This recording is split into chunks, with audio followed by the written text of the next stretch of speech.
her journey, and she has some special guests here too she wants to acknowledge, so here you go. Thank you so much, Julie. My name is S.H.O.C, and in June of 2023, I was diagnosed with triple-negative breast cancer, stage 3, inflammatory.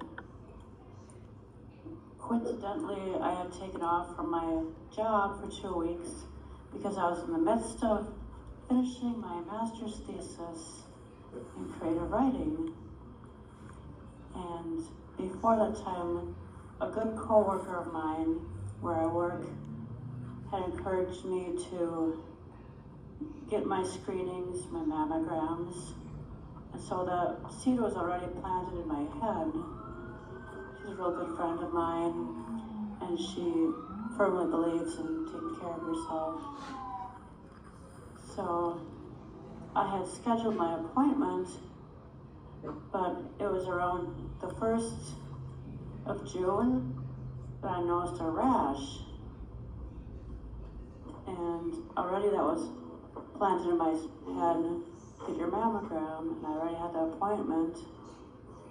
And so, yes, I thought that was a good idea.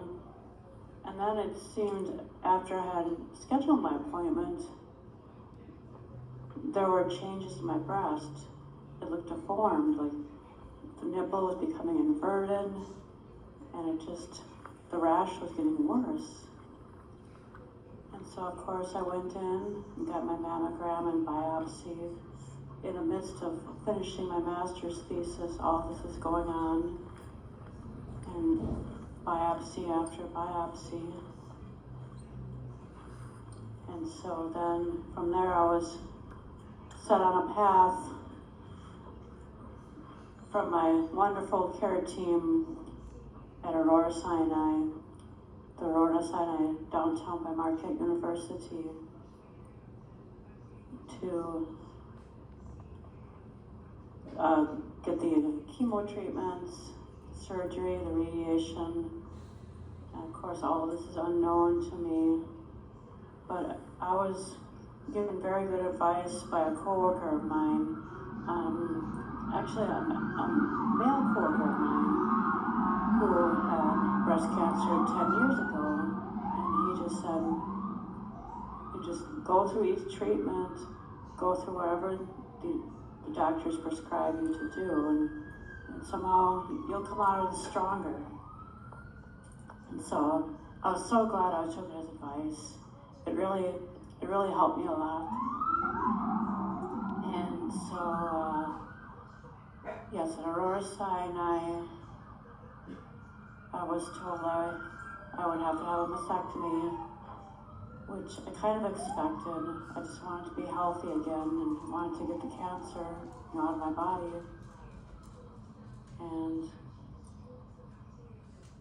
so then, at the time, the plastic surgeon was coming up with different reconstructive type of surgeries. And to me, that sounded worse than getting the cancer out of me. I was like, how is this going to be possible that I can handle that?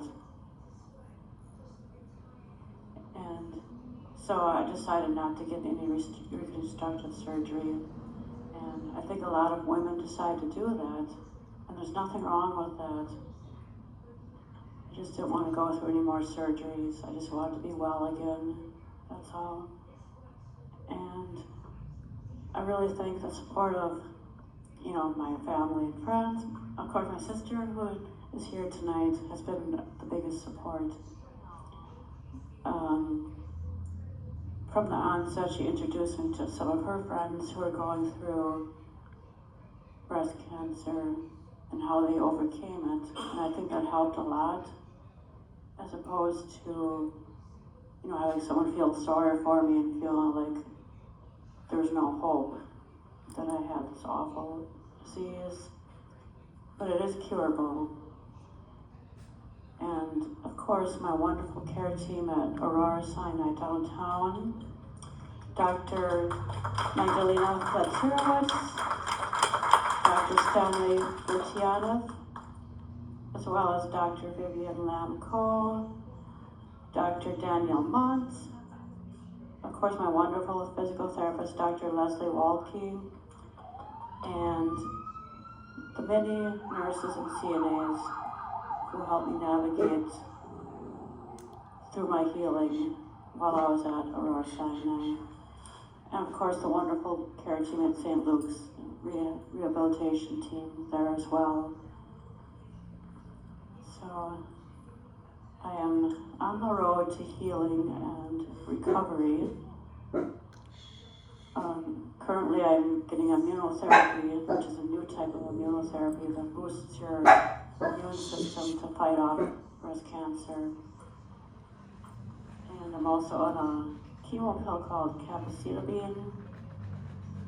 And I'm also part of a clinical trial that Chandra detects if you have circulating tumor DNA and that type of thing. I'm not a doctor or anything, but I hope that helps. And let's see. And of course, as an artist, I see the healing process of being engaged in the arts. And not only that, but sharing my art with people and helping men and women who are going through breast cancer and helping them through my own way, in my own way, helping them find comfort in this. Thank you so much. Yes, Cheryl, what are your 3 words? Oh yes, my 3 words: resilience, hope, and healing.